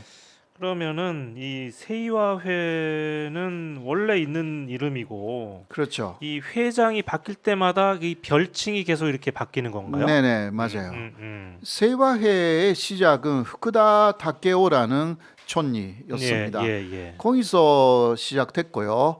그 이후에 모리요시로라든가 아베 신조의 아버지도 한번 회장이 됐습니다. 예. 아베 신타로라고 해서 네네. 촌리가 되지는 못했지만 외상까지는 갔죠. 그랬죠. 그 이후 고이즈미 스산도 세이와회의 회장이었고요. 고이즈미도 이쪽 세이와회 출신이군요. 네네, 맞습니다. 그리고 후쿠다 타케오의 아들 후쿠다 야스오도 여기서 회장을 좀 했고요. 그런 식으로 세이와회는 기본적으로 그 가장 첫 번째 뿌리는 키시노부스케 라인입니다. 아, 그렇습니까? 그러니까 아베 신조의 외할아버지 쪽에서 내려온 그 강연포스가 뿌리가 돼가지고 그러나 일단 바볼의 시작은 후쿠다 타케오였습니다. 그래서 현재 아베파가 됐지만 아베파 안에 후쿠다케하고 아베케가 혼재되어 있는 것입니다. 그럴 수밖에 없겠네요. 네네, 그런 예. 그런 특징이 좀 큰 있어요. 지분을 가진 두 세력이 있군요. 네네. 예. 그런데 이번에 그 아베가 이런 식으로 아베파를 일단 출범시켰는데요. 네. 이게 그러나 내부적으로 심상치 않은 움직임이 좀 있다라는 것입니다. 어떤 움직임일까요? 예, 먼저 그 중yon 선거에서 그 아베 신조 일본 전 총리는 굉장히 많은 사람을 지원 유세를 했습니다. 예. 예, 그런데 그러나 모두를 지원 유세를 한 거 아니거든요. 역시 자신의 파라고 그 자신을 그 계속 지원해주는 국회의원 예. 그것을 그 특히 집중적으로 지원 유세를 했는데 그 27명이나 낙선했어요. 예. 그러면 몇 명을 지원을 한 겁니까? 그러니까 자민당 국회의원은 270명 정도였거든요. 네네. 중용 예. 선거 중에 그 중에서 아마 100명 정도는 지원 유세를 했을 거예요. 예. 네, 그 중에 4분의 1 이상은 많이 떨어졌어요. 그러니까 이거는 그 처음이었대요. 아베가 이렇게 지원 유세를 하면서 낙선시킨 게 이렇게 많은 게 처음이고요. 네, 27명이니까 4분의 1 정도 되겠네요. 네네, 그렇죠. 예. 그러니까 아베가 오히려 유세하면 떨어진다라는 이상한 징크스가 생기기 시작했습니다. 아베가 이번 선거에 큰 영향력을 미쳤다고 이렇게 알고 있는데 또 그 안에 들여다보면 또 이런 예, 얘기도 이런 게 있군요. 좀 있었어요. 예. 그래서 이번에 그 11월 11일에 일단 첫 번째 총회에서 자신이 이번에 새로운 그 아베파 회장이 됐다. 세이와 회장이 됐다. 네. 이런 식으로 이야기를 했는데 사람들이 그 기뻐하지도 않고 그냥 가만히 있었다는 거예요. 그러니까 100명 정도의 회원들이 그 파벌의 회원들이 보통 뭐 아주 크게 박수를 하고 예. 그 기뻐하거나 이런 게 보통인데 굉장히 이상한 고요함이 있었다라는 거예요. 고요함. 예. 예. 다음 이게 이 사진은 그 니시무라라는 그 네. 코로나 대책 그 장관으로 한 사람인데요. 이 니시무라가 지금 그 바볼의 자장을 하고 있어요. 네, 그렇습니다. 이분이 코로나 때 활약을 했다고 하면 그렇고 그때 무슨 경제 재생상 뭐 이런 맞아요. 걸 했잖아요. 근데 이분이 코로나 담당 대신이었어요. 그래서 무슨 네. 경제 재생상이 코로나 담당 대신을 하나 그때는 이상하다 코로나 했습니다. 담당이 사실 3명이나 있었어요. 예. 그 후센 노돈손 장관 그리고 이 사람 그리고 백신 담당 고로타로 이런 식으로 3명 있었는데요. 일단 그때 코로나를 또 담당하고 있었던 한 사람인데 지금 그 바볼의 좌장 역할을 하고 있는데요. 근데 이 니시무라가 또 전원 일치로 아베 전 총리가 바볼 회장으로 취임했다. 이런 식으로 설명을 했는데 역시 사람들이 가만히 있었다라는 거예요. 환호하고 박수치고 그래야 되는 그런 분위기인데. 그러니까 그 아주 그 침통한 분위기가 지금 바볼에 있다. 그러니까 아베 전 총리가 바볼의 회장이 되는 것을 싫어하는 사람들이 사실상 혹은 갈등을 좀 느끼는 사람들이 꽤 많다라는 이야기가 됩니다. 이게 그 아베가 이런 식으로 최대 바볼의 회장이 돼가지고 계속 그 자민당 안에서 영향력을 그 미치는데 지금 그 한계가 있을 것이 아닌가 이런 이야기인데요. 그럼요, 교수님. 그 아베 전 총리는 일단 그 호소다파에서 나갔다가 다시 들어온 거 아닙니까? 그런 나간 것입니다. 거는 언제입니까? 나간 것이 그 2012년이에요. 2012년이면 그 제2차 내각이 출범되면서 그랬어요. 그때였군요. 네, 이유는 그때 그 마치무라라는 사람이 사실 바볼의 회장이었거든요. 네, 마치무라 씨가 또 총재 선거에 나갔고, 네, 아베가 사실상 그때는 마치무라파죠. 마치무라파 안에 있었는데 총재 선거에 나간 거예요. 그러니까 사실 두 사람이 그 대결을 아, 했죠. 그렇습니까? 예. 예. 그래서 사실상 나간 것입니다. 아, 그런 네. 갈등이 또 있었군요. 네, 음. 그 보통 그 한 바볼에서는 한 사람밖에 나가지는 않아요. 그래야 되겠죠. 예, 그게 예. 바볼의 목적 자체가 음. 그 한 사람의 존재를 내는 것이기 때문에 그러면은 아베가 총리가 되기 위해서 그 네네. 파벌에서 나왔다고 얘기할 수가 있겠네요. 네, 그렇죠. 그런데 그러니까 이제 존재가 되고 예. 그 존재는 자민당의 존재니까 이제 바볼에서 예. 그 나가도 되는 거예요. 예. 예. 그때 그러니까 스가가 또 단신이 나가야 된다라고 해서 예. 사실상 아베를 밀었고 음. 그래서 스가 관반장관이 됐는데요. 그런 내부적인 갈등은 그때부터 시작됐어요. 그렇게 해서 나갔으면 다시 돌아가는데 사람들이 이제 남아있던 사람들이 쳐다보는 눈초리가 곱지 않을 수도 있겠네요. 그런 게 좀 있습니다. 예. 그래서요.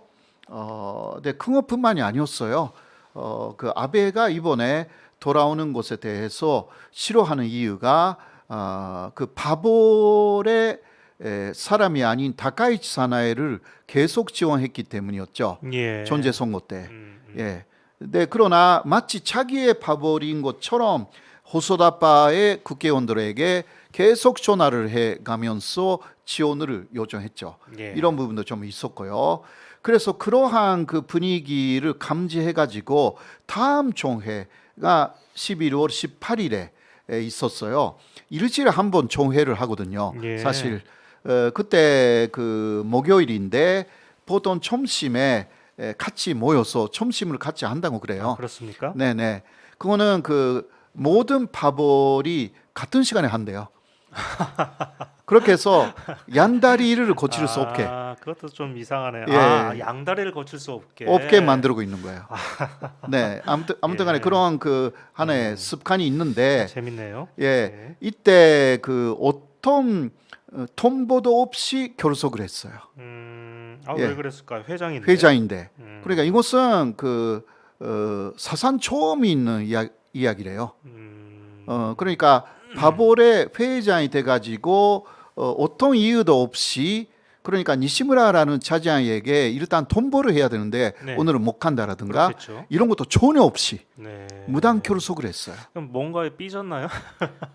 그러니까 감지를 한 거죠. 네, 분위기를. 그 자신에 대한 그 반대의 그 눈초리 이런 것을 감지하면 아베는 그런 거 대단히 싫어하고 완고한 사람이에요. 그리고 자신에게 불리하다고 생각하면 언론 도망가는 그 좀 버릇이 있거든요. 그렇게 해왔죠. 예. 예. 일자 아베 내각 때도 어떤 이유도 없이 그 내각의 중요한 회의에서 빠졌어요. 예. 그때하고 되게 비슷해요. 아, 네. 이게 뭐 하기 싫다라는 이야기죠. 그렇군요. 사실상. 왜냐면 가서 뭔가 이야기를 해도요. 자신의 말이 그냥 회전 그 말을 해도 사람들한테 들어가지 않고 돌아오는 거예요. 잘 먹혀들지 않는군요. 바로 그런 상황. 자, 그 다음으로 보세요. 바보르 내의 갈등이 지금 고조되고 있어요. 일단 아베가 회장이 됐는데 아까도 이야기했지만 아베가 그동안 그리고 앞으로도 지지하는 사람은 다카이치 사나이입니다. 네. 근데 다카이치 사나이는 바볼의 사람이 아닙니다. 그 파벌의 사람이 아니라고 하면 지금 이 사람도 사실 그 호소다파가 아니라는 얘기입니까? 무파벌입니까? 무파벌이에요. 예. 근데 이 사람도 그때 아베하고 그 마치무라가 싸웠을 때 다카이치도 함께 아베하고 함께 나간 사람이에요. 그런 역사가 있습니까? 그런 거예요. 그러니까 바볼 사람들이 다카이치에 대해서 굉장히 복잡한 심정이 좀 있어요. 이 사람도 이렇게 보는 눈이 곱지 않겠네요. 그렇죠. 네. 그런데 이번에는 아베가 열심히 도왔기 때문에 힘을 얻게 됐죠. 근데 이 다카이치를 바볼에 복귀시키고 싶은 게 그 아베의 지금 마음이에요. 네네. 네. 근데 그 다음에 자신의 후계자로 삼고 싶은 거죠. 혹은 이 사람을 기반으로 자신이 다시 한번 세 번째 존리로 나가고 싶은 거예요. 네. 그런데 옆에 있는 이 사진에서 네 사람이 사실 반대할 가능성이 있는 사람들이고 벌써 반대하고 있는 게 그 이나다 도모미 예. 오른쪽에 아래에 있는 그 요성이죠. 이분도 굉장히 극우 아닙니까? 극우예요. 방위청장인가를 했었던 것 예, 같은데. 그 아베의 또 체자라고도 해요. 예. 예, 그런데 이나다가 그 아베의 요새 전화를 해가지고 다카이치가 돌아온다면 나 정말 참을 수가 없다고 말했다고 합니다. 그건 또 왜 그렇습니까? 그러니까 다카이치하고 이나다가 또 경쟁 예. 관계에 있어가지고 경쟁 상대군요. 예, 이쪽에 네 명은요 그 다음 존재를 노리고 있는 사람들입니다. 예. 자민당 존재를. 그런데 예를 들면 그 시모무라하고 이나다는요 예. 특히 지난해 스가가 존재가 됐죠. 예. 그때도 나가려고 했는데 그 호소다파에서 스가를 밀어야 되니까 좀 나가지 않는 게 좋겠다고 이야기를 했어요. 참아달라. 예, 그때 참았어요. 예. 이 두 사람이. 그런데 시모무라는 네. 이번에도 나가겠다고 했죠. 그런데 그 역시 여러 가지 그 역학상 나가지 않게 사실상 제지를 당했어요. 교수님이 이 시모무라 학부분 이 사람 좀 주목해야 된다고 그렇게 말씀하신 네네. 적이 있었습니다. 네, 그렇습니다. 예. 존재성으로 그 나갈 가능성이 예. 있었기 때문이죠. 그랬는데 뭐 나중에 포기를 하더라고요. 네네. 예. 네, 이런 사람들이 사실 그 아베를 지지하는 사람들인데도 아베에 대해서 상당히 감정이 좀 생기고 있어요. 예. 그리고 이 니시무라는 아직은 그런 상황은 아니고요. 그러나 존재를 노리고 있는 사람이고, 네네. 그리고 그 위쪽에 오른쪽에 하기우다는 그 아베의 측근이에요. 네. 예. 그러나 이 하기우다가 사실 그 다음 그 존재로 아베가 지지해 준다고 믿고 있었는데 다카이치가 되었기 때문에 사실상 네. 이 네 사람을 중심으로 굉장히 그 이상한 기류가 그러니까 이거 아베파예요. 사실 아베파 안에서의 아베케 안에서 문제가 많은 거예요. 아 예. 그러니까 아베파 안에 아베케하고 키시다케 그 후쿠다케가 있다고 했잖아요. 예. 그런데 오히려 아베케 안에서 문제가 많은 거예요. 아베파의 아베계 안에서 문제가, 네, 이렇게 문제가 생기는 많다. 거예요. 예. 라는 것이고 그러니까 아베는 거기까지였다라는 것을 상상을 안 했던 거죠. 머리 아프겠는데요, 아베는. 예. 그러니까 많이 말랐대요. 아, 아베가. 말랐다고요? 예. 조금 그 사진이 좀 나오는데 네. 그리고 역시 그 다음 그 사진을 보시면 후쿠다케의 대표 주자 후쿠다 다츠오죠. 아까도 이야기했지만 그 후쿠다 다케오가 97대 일본총리였어요. 그리고 67대 총리요. 67대 예. 할아버지가요. 그리고 아버지 야스오도 91대의 총리가 됐고요. 네. 그리고 이 다츠오는 지금 그 자민당의 총무회장이 됐습니다. 그렇습니다. 조르문대에 상당히 빨리 출세한 그러한 상황이고요. 예. 아까도 이야기했지만 그 후쿠다케하고 아베케라는 것은 눈에 보이지 않는 싸움이 있습니다. 이 그 아베파 안에서요. 예.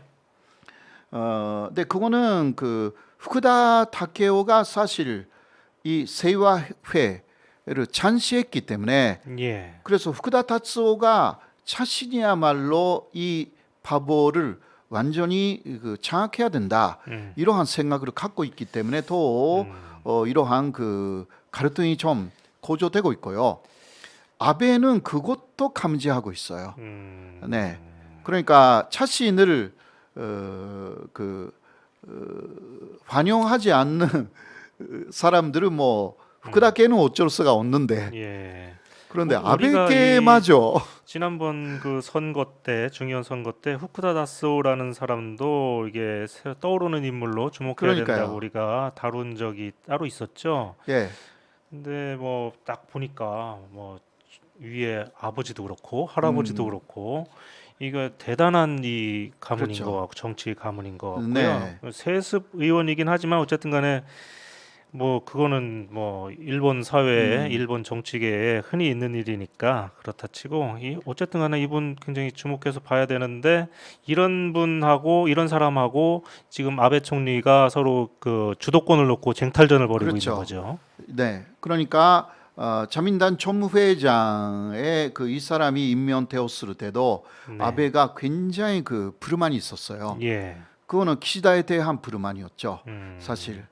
네, 지금 키시다하고 아베가 서서히 대립하기 시작했습니다. 예. 네, 아베 측은 아베 다카이치 그리고 극우파 아마 그거는 제야에도 많은데요. 그런 사람들이 지금 키시다는 잘못했다고 말하기 시작했어요. 예. 키시다는 잘못했다. 그게 아베 다카이치 그리고 그 극우 라인에서 이게 또 제야에 많잖아요. 예. 예, 이런 사람들이 키시다를 빨리 그만두게 해야 된다. 이런 움직임으로 지금 가고 있고요.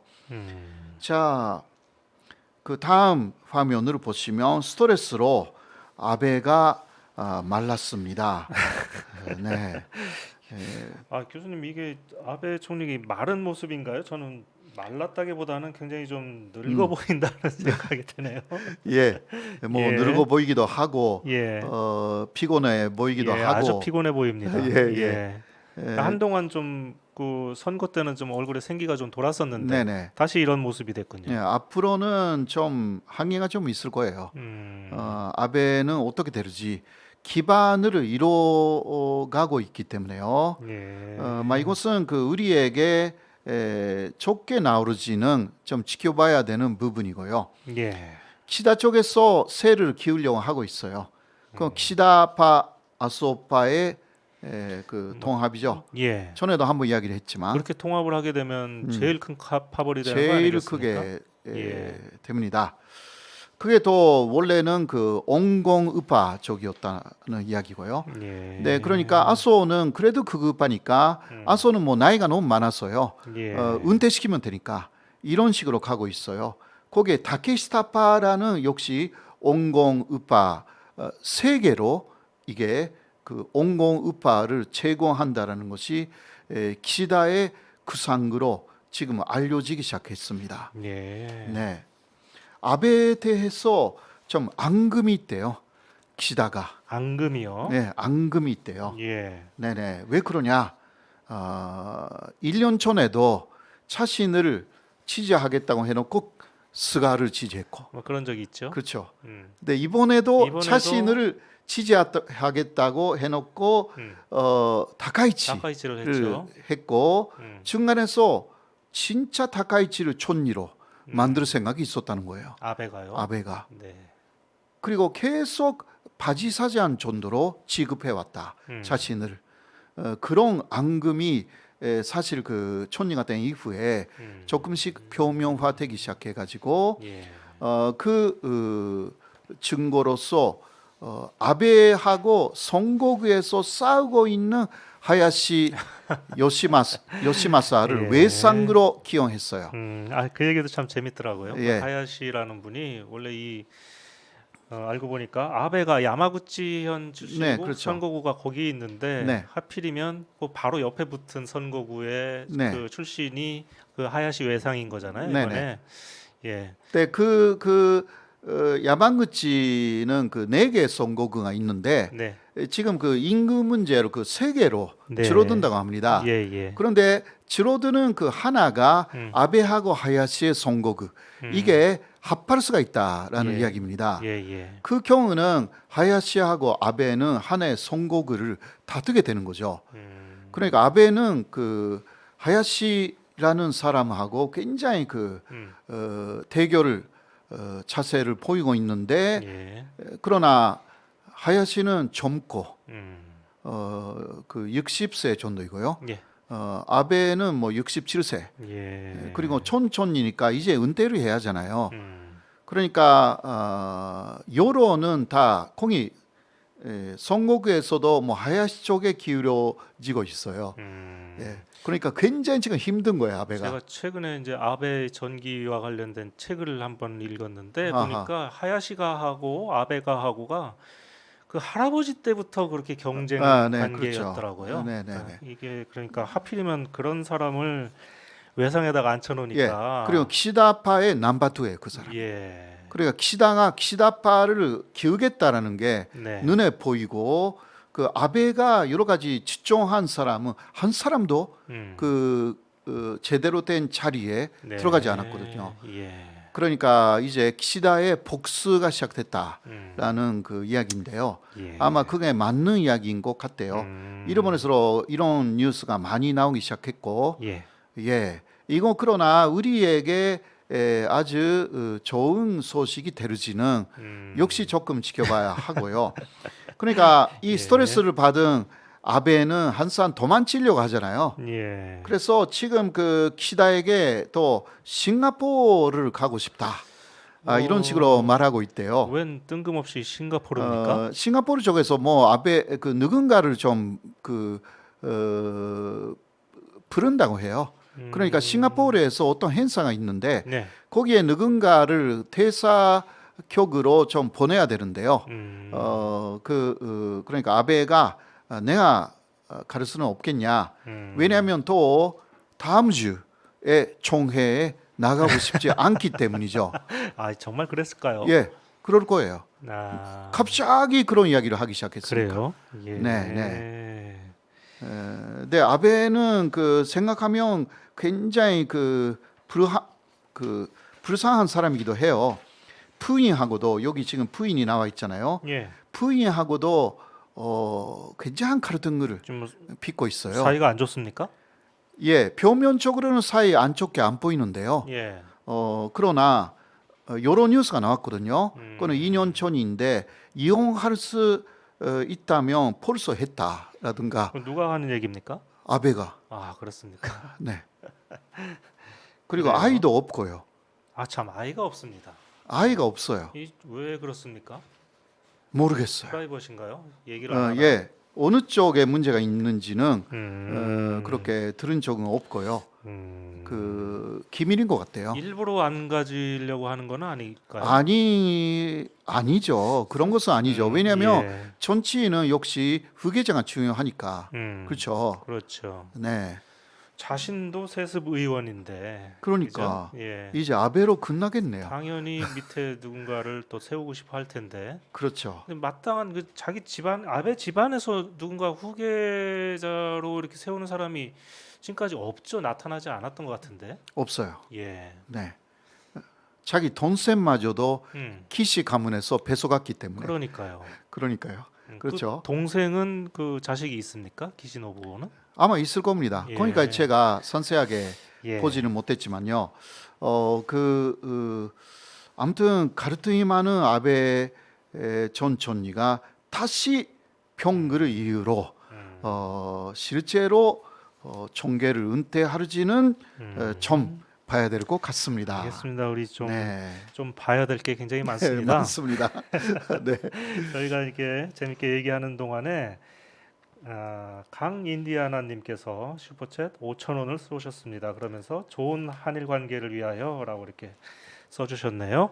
네. 예, 교수님 오늘 마무리할까요? 네네. 예. 네. 네, 여러분 지금이 12시 35분인데 평소에 비해서 좀 빨리 오늘은 끝낼 수 있겠네요. 네, 오늘 일본 저격은 여기까지 하겠습니다. 날씨도 추운데 감기 조심하시고요. 저희는 다음 주 화요일 오전 11시에 다시 뵙겠습니다. 감사합니다. 교수님도 수고하셨습니다. 네, 수고하셨습니다. 예, 좋아요, 여러분 구독. 고맙습니다. 예, 좋아요, 구독, 알림 설정 꼭 부탁드리겠습니다. 호사카 유지 TV도 많이 사랑해 주십시오. 네, 부탁해요. 네, 감사합니다. 네.